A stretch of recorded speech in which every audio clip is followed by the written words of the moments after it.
दीन सारा अदब का नाम है। बेअदब आदमी उसको कहते हैं जिसका कोई हद बंदा नहीं होता, वो बेअदब होता है। हुजूर ने फरमाया फायदा फातकल हया फल माशेता, जब तू बेहया हो जाए फिर तू आजाद है, जो मर्जी कर। नबी पाक अलैहिस्सलाम से बड़ा कोई नहीं सिवाय अल्लाह के। पता है आपको, बादज खुदा बुजुर्ग तुई किससे मुख्तसर। नबी करीम सल्लल्लाहु अलैहि वसल्लम से बड़ा कोई नहीं कि हुजूर को किसी का अदब करना हो। लेकिन हुजूर की रजाई में दूध पिलाने वाला जनाब हलीमा जब नबी पाक से मिलने आई तो मुस्लिम में लफ्ज मौजूद हैं। हुजूर मिंबर पे थे, अल्लाह के रसूल खड़े हो गए और अपनी चादर बिछाई, माँ को बिठाया। हालांकि सबसे बड़े हुजूर हैं। हजरत अबू बकर सिद्दीक रज़ी अल्लाह तआला अन्हु फरमाते हैं मेरे वालिद बूढ़े थे, आंखों से नाबीना थे। फतह मक्का पर उनका इरादा बन गया मुसलमान होने का। मैं बड़ा राजी था कि मेरे बच्चे भी मुसलमान हैं, पोते नवासे भी मुसलमान हैं। अल्हम्दुलिल्लाह मेरे अब्बा भी मान गए।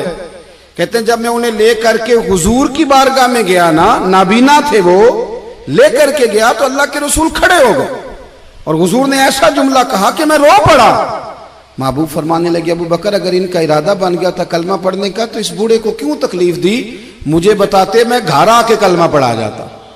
आप इसको एजाज समझे भाई। जो नौजवान कहता है ना मैं बड़ा तेज हूं, अब हमारे यहाँ ना बेबाकियां बड़ी हैं, मैं जो मुंह में आया कह के छोड़ना है। कहते हैं जी मैं जी सच्ची बात करता हूँ जी, किसी को तकलीफ भी हो तो मैं तो कहता हूँ सच तो बड़ा मीठा होता है, उसे तो तकलीफ होती नहीं। असल में आपने सच में मिर्चें बड़ी डाल दी, इसलिए कि सामने वाले को दिक्कत हुई है। सच बोलने पर तरीके से बोले, आप बेबाक ना बने। आप जो मुंह में आता है आप कह देते हैं, तो अदब करें। उस्ताद काबिल अदब होता है। हमने कॉलेज भी देखा है, मदरसा भी देखा है।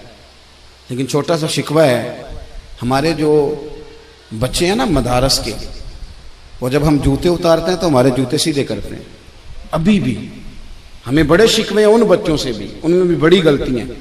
हम जब मोटरसाइकिल हमारा उस्ताद सवेरे पढ़ाने के लिए आता है तो बच्चे मिन्नत करते हैं एक दूसरे की कि लाओ मैंने टाकी फेरनी है उस्ताद की मोटरसाइकिल, मैंने साफ करना।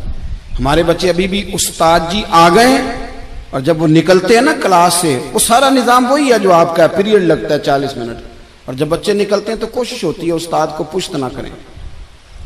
और वो किताबों का भी वो बुरा हाल नहीं करते जो कॉलेज के स्टूडेंट करते। मुझे एक दिन मैं किसी के घर में मेहमान था तो उनके यहाँ एक टीचर थे जो फिजिक्स पढ़ाने आते थे।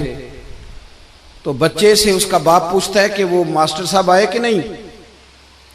वो कहने लगा नहीं अब्बा वो कल भी नहीं आए थे। तो कहने क्यों नहीं आता, वो 5000 रुपया ट्यूशन लेता है तो आज भी नहीं आया वो।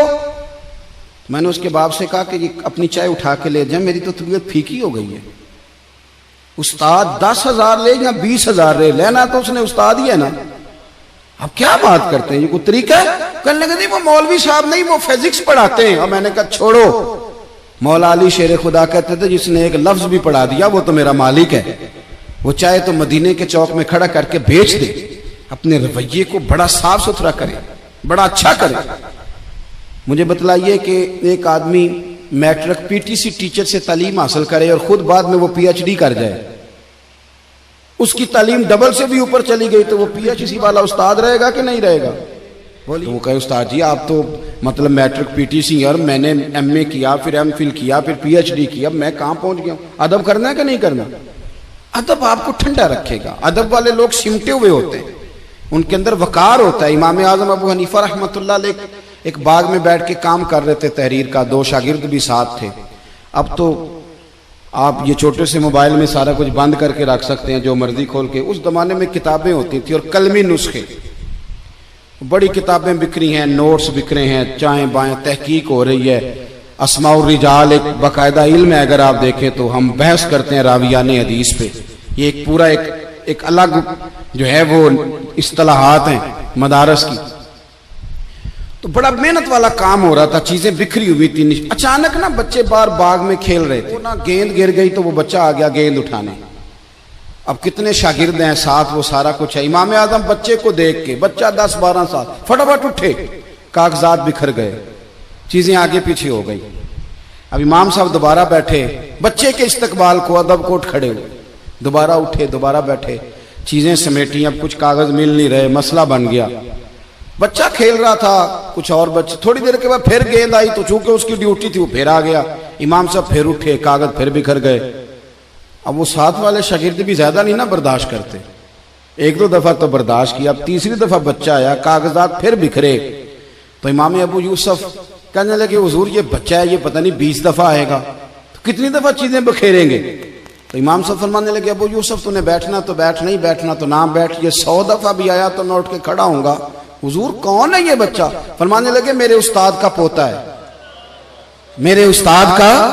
एक पंजाबी का मिसरा है, अगर आपकी समझ में आ गया तो ठीक है, ना आया तो फिर भी ठीक है। एक पंजाबी का मिसरा है, किसी दरवेश ने कहा था असला नाल जे नेकी करिए वो नस्लां ताक नहीं भुल दे, ते बेअसलां नाल नेकी करिए ते फुल कंडियां नाल तुल दे। हमेशा असातिज़ा के तो लोग पोतों नवासों का भी है, और मैं दलील दे सकता हूं कुरान पाक से, वकाना अबूहु मसालिहन। अदब ना छोड़ना, अदब बड़ी आला चीज का नाम है। अदब वाले लोग हुस्न वाले होते हैं, उनके लबो लहजे मीठे होते हैं।